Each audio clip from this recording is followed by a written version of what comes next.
Erev Tov Chavrim, I'm Stephen Ben-Nun. You're watching Israeli News Live. And friends, we have some very serious breaking news this evening. President Erdogan of Turkey has actually says that his forces are in Syria to end Assad's rule. This is something we brought out to you here on Israeli News Live from the very beginning when the coup that failed inside of Turkey. I said all along that I believe that coup was a staged coup in order to be able to get his tanks and his soldiers inside of Syria in order to topple President Bashar al Assad. And now the truth comes out in this article by RT News here. Recep Erdoğan has said that the Turkish army entered Syria to end the rule of President Bashar Assad, whom he accused of terrorism and causing the deaths of thousands. We entered Syria to end the rule of the tyrant al-Assad, who terrorizes with state terror. We didn't enter for any other reason, the Turkish president said at the first Inter-Parliamentary Jerusalem Platform Symposium in Istanbul, as quoted by Hariyat Daily. Now that's pretty much, as far as I can see, that's about the most hypocritical statement I have ever heard of any president that I've ever seen in existence today. I mean, that's about as bad as Fidel Castro, if you ask me. A man that is in prison, tens of thousands of his own people, tortures them in prison and everything else, kills and annihilates and practically tries to genocide the Kurds.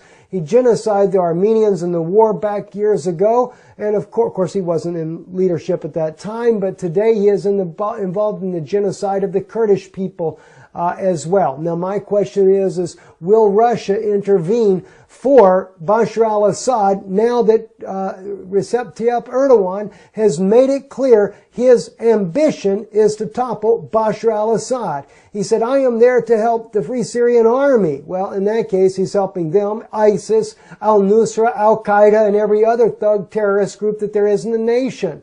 And yet the people that are being freed from East Aleppo are saying that they were terrorized by these groups that are inside eastern Aleppo.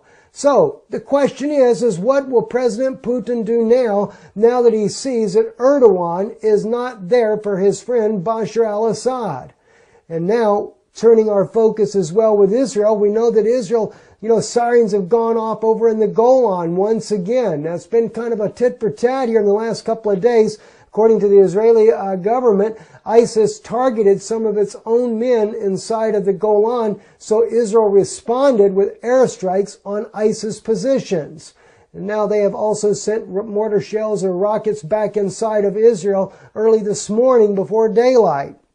We're finding this out on siren sound in the Golan Heights amid tensions after Israel-ISIS clashes there. I am really getting concerned, friends, of what's going on. And the thing is this a staged front? I kind of wonder, do our own brothers in Israel, do they know? Is this something that they're doing to drag Israel into the battle? Is this something that NATO has planned to get Israel across the border there in order to topple Bashar al-Assad? If that be the case, we may very well see the biblical fulfillment of Isaiah 17, Damascus becoming a ruinous heap.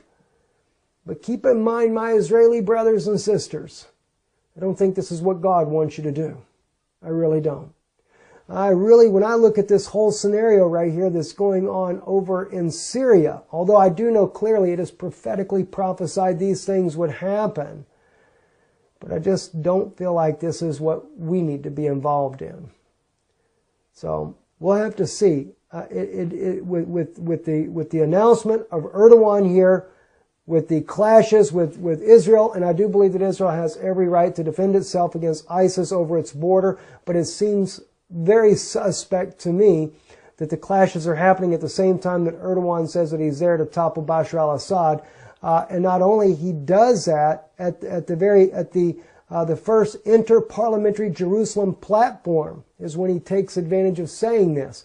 You got to remember, and this is something very good for my Jewish brothers and sisters to know as well, there is a plan, there is a plot to take Jerusalem and make it an international city. And the only way they can do it, if you look at the prophecy in Micah, Israel is promised to return to her homeland and be there forevermore, chapter 4. But suddenly, The prophet Micah says, "Why are you in travail? Is there no king in thee? Has thy counselor perished?" In Isaiah chapter 4, it states these things here. Then it speaks about how that Israel will go out of the city and they shall dwell in the fields. I've always stated, like I said about Erdogan and this coup being a staged coup, I said the same thing when it comes to what's happening in Israel right now. I made the same statements that what would happen in Israel, there would be an invasion inside of the country to force the Jewish people out of Jerusalem so that they can fulfill the Vatican's biblical prophetic insights that they desire. Remember, Joel Boehnerman, the late Joel Boehnerman, clearly said, he says, what the Vatican's theology may not matter to most Jews, but it should matter because they want to fulfill end-time scenarios based on their theology. And that's why all the wars are being fought in the Middle East right now. Not to say that we don't have genuine biblical prophecies that'll be fulfilled, but perhaps those prophets like Micah knew that the Vatican would be involved in that. Well, clearly he did, and so did Obadiah. Obadiah knew that they would come and drink upon God's holy mountain there, and they did exactly that. He knew it would be men only, Obadiah, verse 16 on chapter 1 there, and they did exactly that. Men only, masculine plural in the Hebrew. And all the nations would continue to drink. That meaning all those different denominations like the Greek Orthodox, etc., would continue to drink upon the holy mountain there.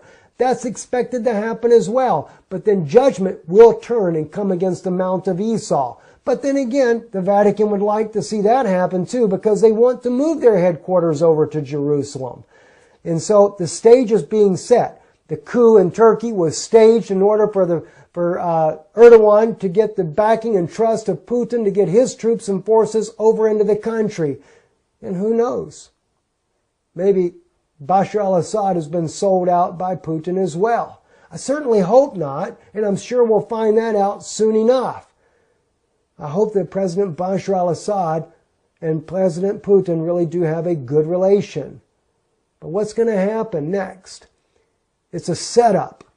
And I think it's a setup for the Jewish people, the genuine Jewish people that came to Israel to see the return of the Messiah, or the first coming of the Messiah for them in their own thinking. To me, it's the second advent of the Messiah. Now, not the alien version that Pope Francis plans on ushering in for Israel and bringing some kind of demonic being on this earth and call that his Jesus. No, I don't believe in that for one moment. But I guarantee you one thing, they're going to do something to force the Jews out of Jerusalem. And all they need is a good war to spill over into Israel to cause this, to really make a good Gog and Magog battle. And I think that's about to take place at just about any time. And with this type of scenario unraveling now, with President Erdogan and the comments that he's making, it could very well easily take place without a doubt.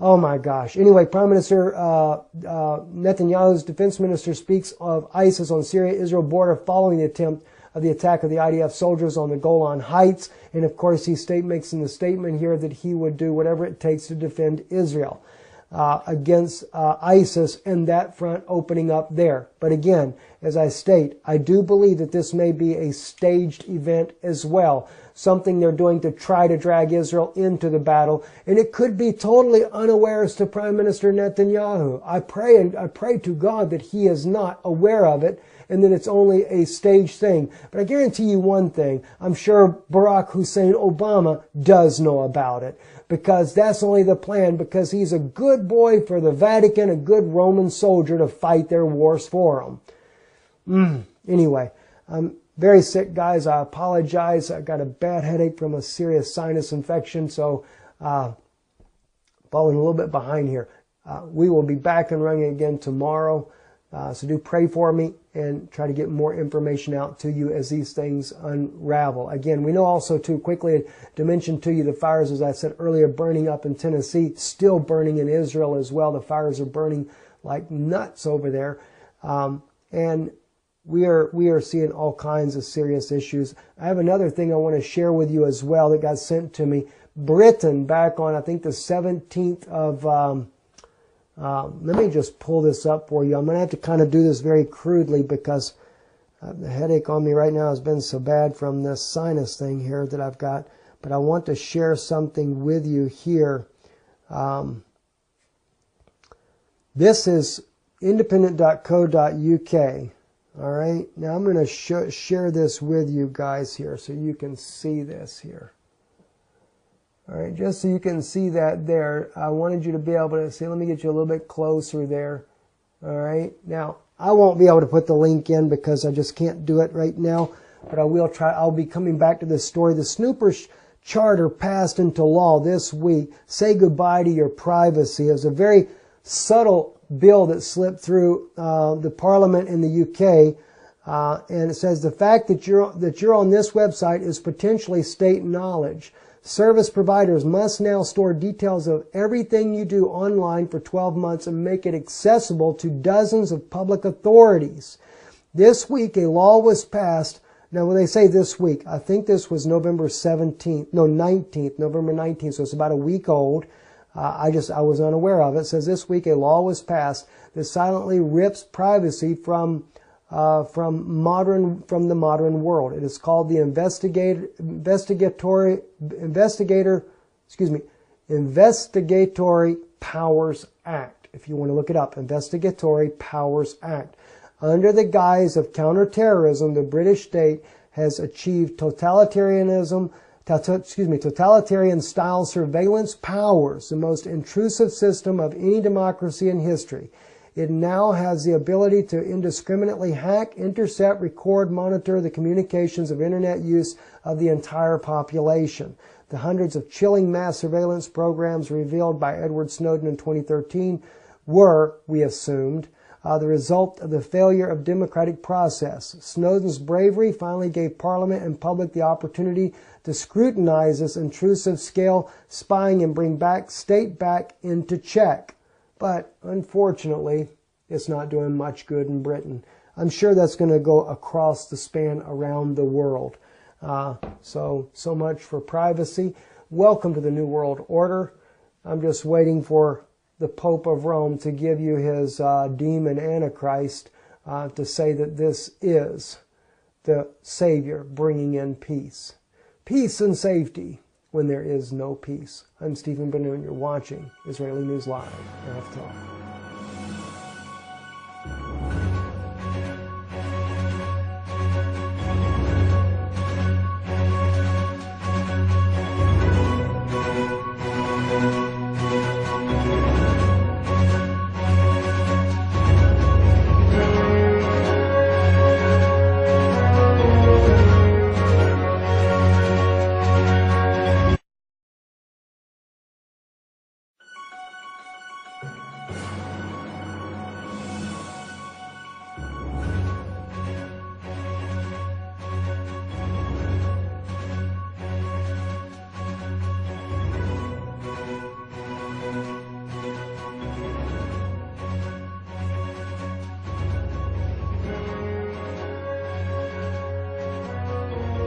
We didn't enter for any other reason, the Turkish president said at the first Inter-Parliamentary Jerusalem Platform Symposium in Istanbul, as quoted by Hurriyet Daily.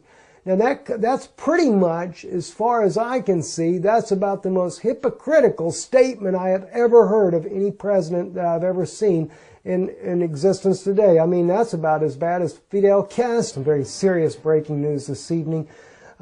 President Erdogan of Turkey has actually says that his forces are in Syria to end Assad's rule. This is something we brought out to you here on Israeli News Live from the very beginning when the coup that failed inside of Turkey. I said all along that I believe that coup was a staged coup in order to be able to get his tanks and his soldiers inside of Syria in order to topple President Bashar al Assad.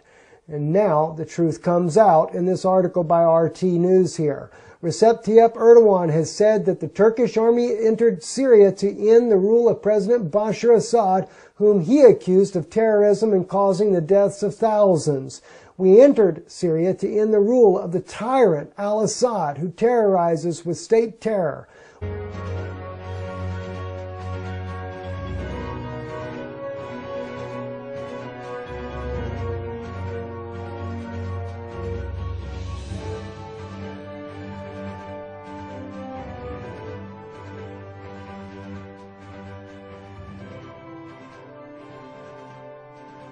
Erev Tov Chavrim, I'm Stephen Ben-Nun. You're watching Israeli News Live. And friends, we have